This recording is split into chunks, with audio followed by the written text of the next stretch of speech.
Girl, kung hindi pumapalo ng bonggang-bongga si Inday, nakabuo na kayo ng common candidate. Yeah, totoo. It should have been an easy decision, ano? It is supposed to be an easy decision. Oo. Di ba? Pinagalitan na pinagalitan na ako ni Four Universes. It's supposed to be, kasi kita mo nagkakarak na sila, di ba? Silok Espiritu, pati Silok Espiritu, ginamit niya na rin yung kain suka na term. Oo. Because how can you deny it? Mm. Tapos may tinanong siyang question kay Gabriela. Sino tong Gabriela? Arlene Brosas. No. Lisa Masa. Lisa Masa. Elago yung nakaano sa Gabriela ngayon eh. Oo. Yung hindi na malaman ni Lisa Masa kung anong sasabihin niya. Kasi yung ano, yung mga yung block na yan. Kasi 'di ba ang unang nakiapid sa Marcos ay si Auntie Morisa. Siya ang pinakaunang nakiapid eh sa mga Marcos. Meron silang gap doon. And because yung grupo ni Risa, doon sa block nila, yung grupo ni Risa ang isa sa pinakaunang nakiapid sa Marcos administration. Manix Dalipe, di man lang naimbitahan sa townhouse. Joel Chua, di ka man lang naimbitahan sa townhouse. Diba? Jervil Ruistro, na ibinenta na ang kaluluwa kay Martin Romualdez. Hindi ka man lang naimbitahan sa townhouse. Doon ka lang sa HOR. O, diba?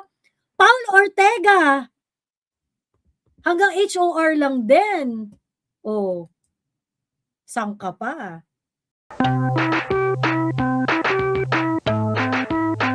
Alala ko, di ba noon sabi mo, hello pinipilit everyone. mo? Oo. Hello everyone. Ayan. Parang Ano yan? parang ang hina ng wifi mo, be.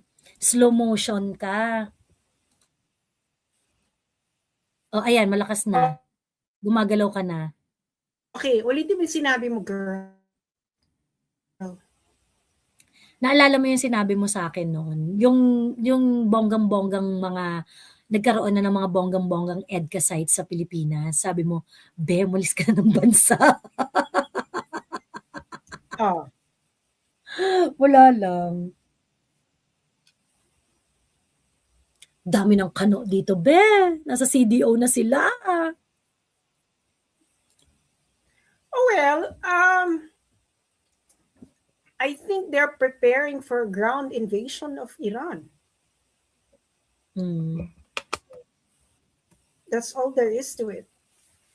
True. Kasi ganun yun eh. You position your men already in forward deployment bases, and that includes the Philippines. So, because that's the only way that they can pursue their agenda in Iran is to actually do a ground invasion.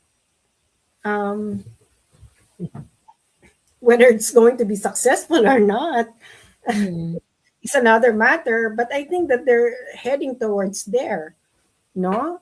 And good luck, Philippines, no? Because once the United States did that, you're already effectively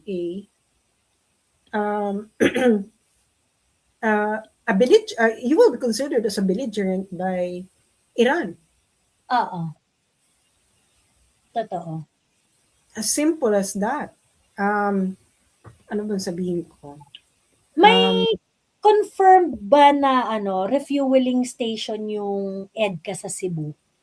Kasi parang meron daw doon facility that can actually hold parang 151,000 liters of gasoline, of petrol. Girl, why do you need to confirm that? That whatever, it's already in the EDCA agreement that they can position stuff. And that, of course, includes fuel. Mm. Ano sabihin ko? Ay, ayun, no? I already told you guys about this in February 2023, 3. when everyone was so against me, and now it's now coming to fruition. Ako, I'm really interested with the survey na pinadala sa akin ni Kuya Daniel Long. Hello, Kuya Daniel Long, nakikinig ka ba? So, akala ko, bago yung survey. Nung nabasa ko yung post mo, 2020, 2025 pa. 5. Oo. Ngayon lang nila Ang nilabas. tanong, Ngayon lang nila pinablish. ang tanong, bakit nyo lang ngayon lang nilabas? Kasi in-embargo yan. I'm very sure in-embargo yan. Pina-embargo yung survey. Oo. Pina-embargo. Oo. Ibig sabihin, nakikita nyo na that you are actively manipulating by the Philippine political elite. So, ibig sabihin, bakit nila in-embargo ng election eh? Oo. Ay March 13, 2026 kalalabas lang yan. Kalalabas lang nitong survey. Pero, yung data is 2025 pa. As in, a month after the arrest. Ang nakakaloka dito, palakihan mo nga yung graph.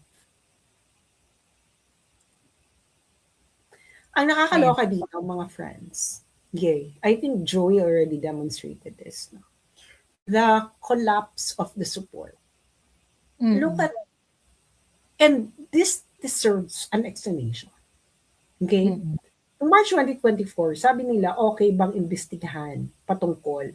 Okay? And then the other one is, okay ba na maglabas ng warrant of arrest? So you can see, this points to the lack of education and information towards the Filipino people, granting that the 2024 survey is correct.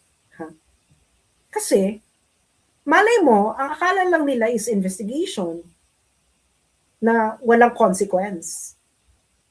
Alam mo yun? Pero, nung inaresto na, biglang bumaba yung nila. Kung in favor ka ng investigation, bakit hindi ka in favor ng arrest? Doesn't make any sense. Nag-guessing nyo na? So feeling ko, yung March 2024, this is hocus-pocus. Hocus-pocus. Okay, April 2025. Ang laki ng binagsak. And, ayun na nga, this ang nakakaloka dito, no? The silent generation, sila talaga ang pinakamalaking uncertain and whatever. Sino ang pinakamalaking dissension? Gen X and baby boomers combined. Actually, Gen X, baby boomers to silent generation combined. Sila ang pinakamalaking against even the investigation. Gets nyo? So, actually, makikita mo yung yung agree. There is a declining agree to the investigation generationally. Pinakamalaking agree sa investigation, Gen Z, sumunod millennial, sumunod Gen X, sumunod baby boomers, sumunod silent generation. So as you can see here, the silent generation kasi is not that affected by propaganda. Actually, no change sila. No change ang silent generation. They are actually they understand state sovereignty, which is, it takes so much maturity in order to really understand state sovereignty, to be honest with you. So it just makes sense, no, that they understand that sila yung pinakamaliit, even yung pinakamaliit na tungkol sa arrest, no? Mm. I think this uncertain, no? I really think maybe these are really disagree. Correct.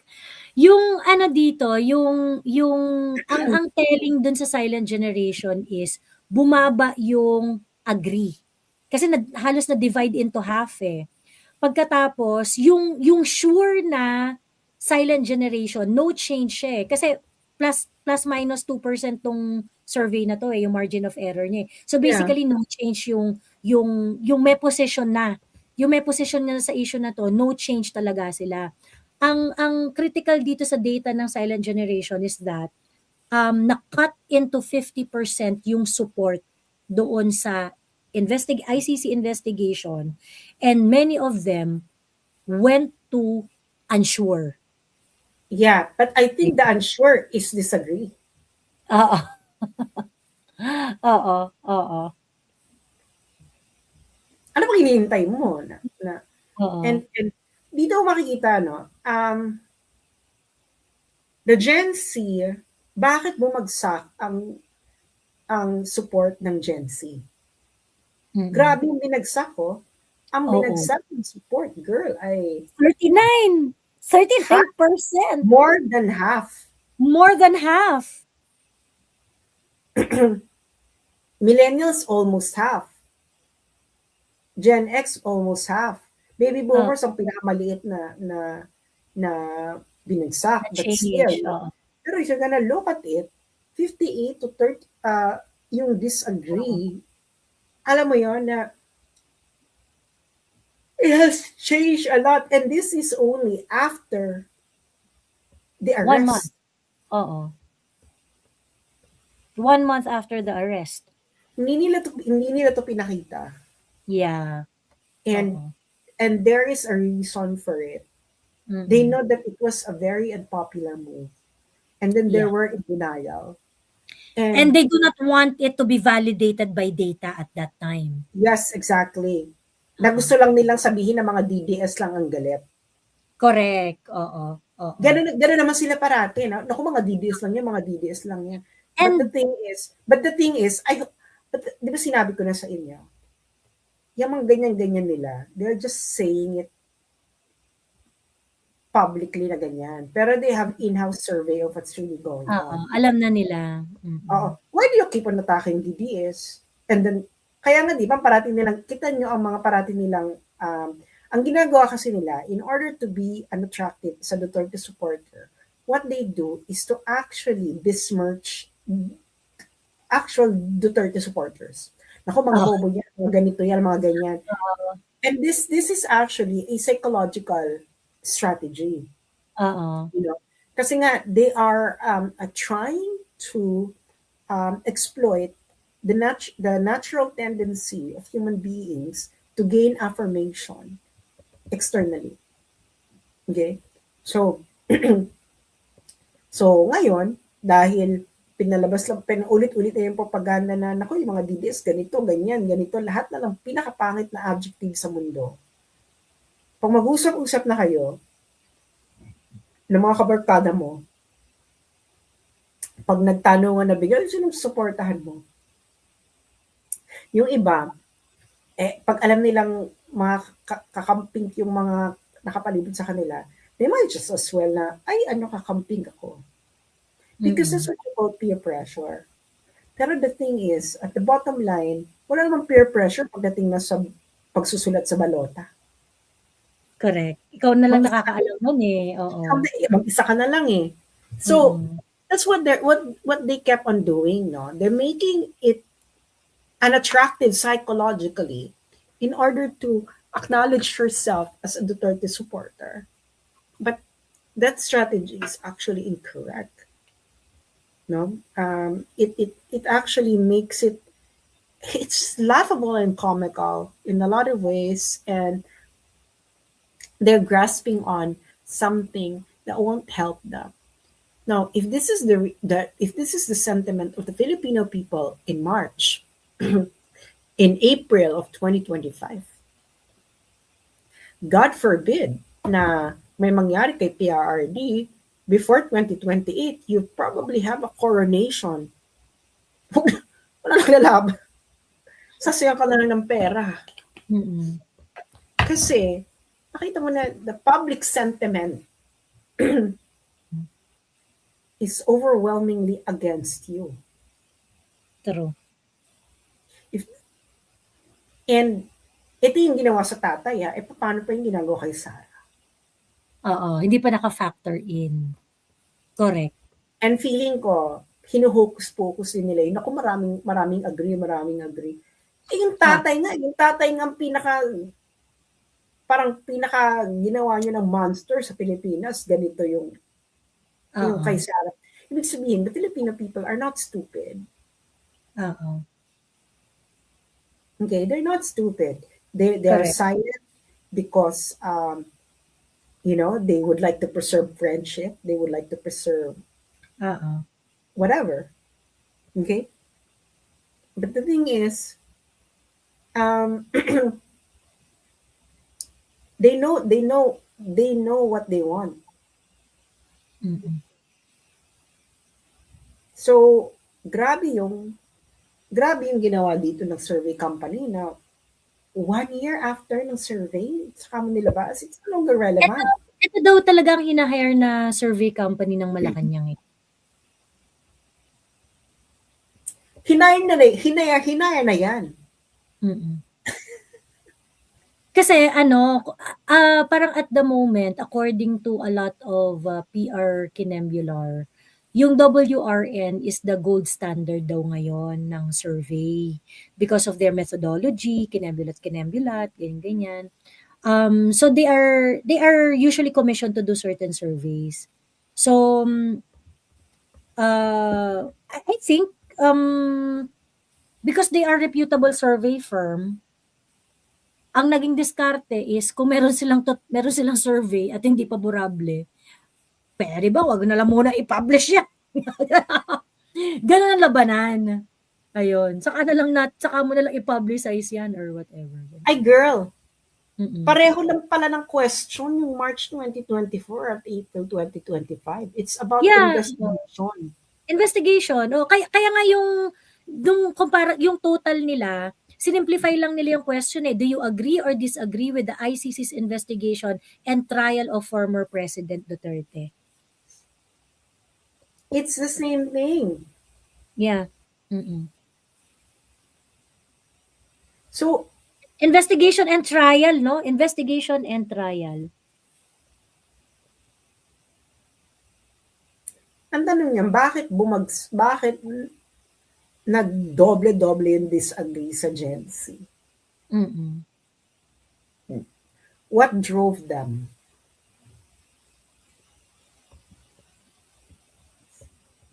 Alam mo feeling ko kung ano nangyari? Ano? Curiosity. Oo.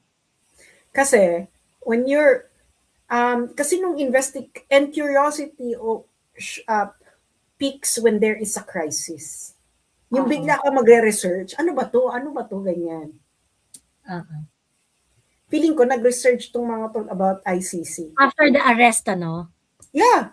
Nag-research sila after the ICC, nag-research ito tungkol sa ICC, and then they found out what the ICC is actually doing. No? Mm-hmm. And there were issue of corruption na sa ICC even before makarating si PRRD doon. Grabe na yung mga... Yeah, I really think nag-research. Mm-hmm. Kasi ganyan yan. Pag di ba, it's common among people na pag malayo ka, wala kang pakialam. Tapos pag nagkaroon na ng crisis, yun talagang biglang naging bongga, yun talagang saka ka magre-research. True. Kasi noon, petiks lang eh. Ay, investigation. Eh nung nandun na, pak.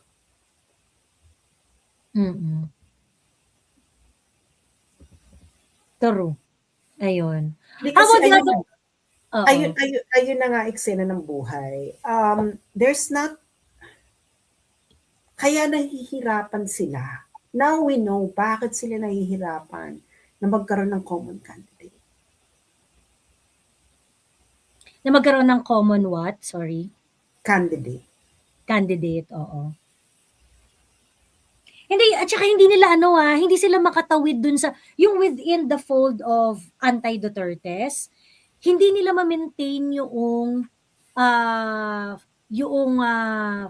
grupo nila because of the kain-suka, the kain-suka aspect of their kain-suka choices of their thought leaders. Girl, how can you defend that hindi ka kain-suka? Oo. Ganon. Eh, yun naman talaga. So, you know what happened to the campaign? You lost your identity. Mm-mm. And you've only proven your detractors wrong, that you're a bunch of hypocrites. Mm-mm. So wala na kayong moral high ground, wala na kayong right, you don't have righteous voice, Emerald. True. So, bumalik na tayo uli sa 2016. Naalala mo yung mga ni Mar Rojas noon, ibalik ang sa dissenting Emerald, dissenting kami, dissenting Pilipino. Akla, bumenta na yan. So to wrap this up, mahimas pa tong survey na to. Oo. I think so too. Hinimas to. Bakla, 1 year bago mo ilabas, tapos inilabas mo ng ganyan. I'm pretty sure, nung nilabas mo na, sinabihan ka pa na, ilagay mo na lang sa mga unsure yung mga naglipat, diba? Mm-mm. True. Aminin ninyo. Mm-mm.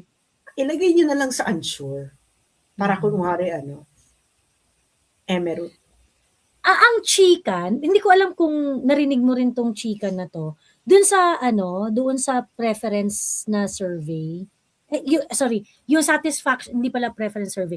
Yung trust rating at saka satisfaction rating na survey. Di ba ang pinapalabas doon parang 50 plus si Inday or above 50 si Inday. Pumapalo raw si Inday ng 80 doon. Yun daw ang totoong number. Pagkatapos yung dissatisfaction kay BBM na parang around 42%, something like that.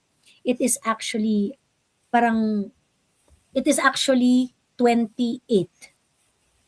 Ganon.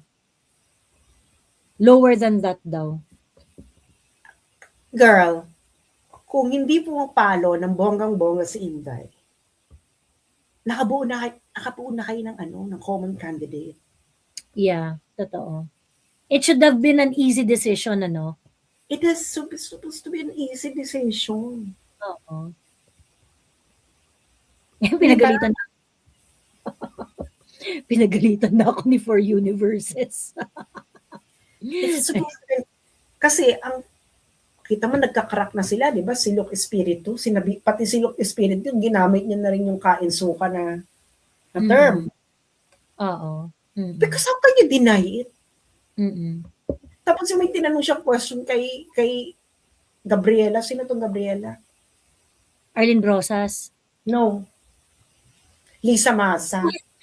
Lisa Masa. Elago yung sa Gabriela ngayon eh. Oo. Yung hindi na malaman ni Lisa Masa kung anong sasabihin niya. Kasi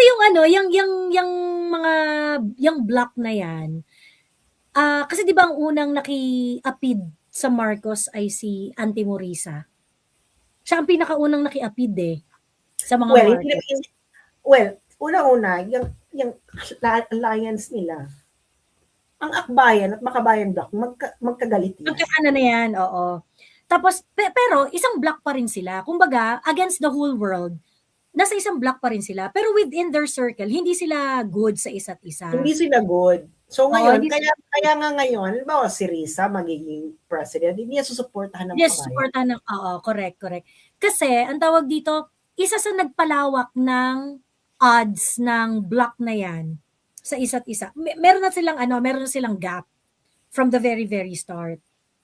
Dahil dun sa parang ideological foundation nung block nila. Meron silang gap doon. And because yung grupo ni Risa, dun sa block nila, yung grupo ni Risa ang isa sa pinakaunang nakiapid sa Marcos administration. Mas marami pang na-bad trip kay Risa. Pero nakita mo ba yung affidavit ng mga ng mga Marines na hinahatiran nila ng pera ang mga teka lang ha, pakita ko yung listahan. Oo, makabayan. Nandiyan ang makabayan. Si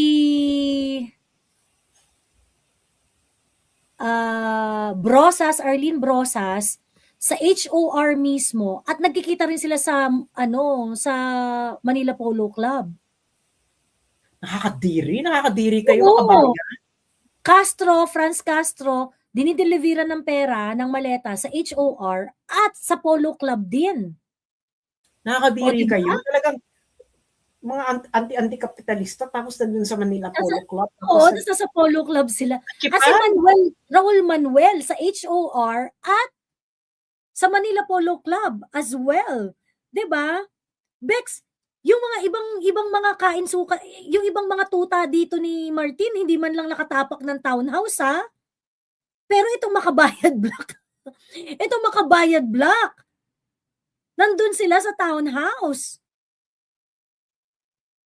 Wala dito si kunwari ito si Adjong. Si Adjong hanggang HOR lang siya. Hindi siya dun sa level na iimbitahan sa townhouse. Oh. Si Jojo Ang, townhouse, pero no naman talaga ng mga barkada yan ni Martin eh. Ace Barbers, townhouse. Ibig sabihin, grabe yung closeness. Ching Bernos, hindi man lang naimbitahan sa townhouse. Manix Dalipe, di man lang naimbitahan sa townhouse. Joel Chua, di ka man lang naimbitahan sa townhouse. Diba? Jervil Ruistro, na ibinenta na ang kaluluwa kay Martin Romualdez. Hindi ka man lang naimbitahan sa townhouse. Doon ka lang sa HOR. O, diba? Paul Ortega, hanggang HOR lang din. O, saan ka pa?